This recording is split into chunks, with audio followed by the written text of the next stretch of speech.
Assalamualaikum warahmatullahi wabarakatuh. Halo bonek dan bonita yang ada di Indonesia ataupun di luar negeri. Berita kali ini mengenai 3 pemain muda tim Persebaya Surabaya yang tampil moncer di BRI Liga 1 tahun 2022.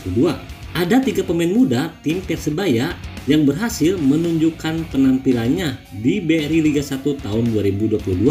Tim Persebaya memang mengambil kebijakan menggunakan jasa pemain-pemain muda untuk mengarungi kerasnya BRI Liga 1. Namun, tim Persebaya sempat terseok-seok dalam beberapa pertandingan awal di BRI Liga 1 tahun 2022.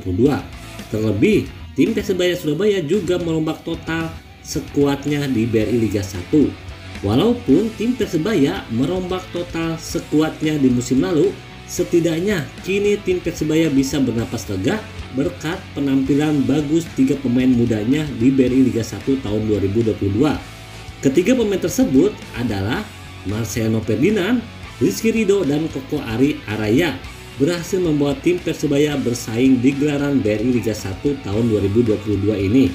Marcelino Ferdinand berhasil menjadi penggerak serangan tim Persebaya di BRI Liga 1. Sedangkan Koko Ari dan Rizky Ridho berhasil menjadi tembok kokoh pertahanan tim Persebaya. Berkat kerja keras mereka, 3 pemain muda tim Persebaya tersebut berhasil mendapatkan panggilan timnas Indonesia. Marcelino Ferdinand, Rizky Ridho, dan Koko Ari Araya menjadi perwakilan tim Persebaya saat timnas Indonesia menghadapi Curaçao di ajang FIFA Matchday.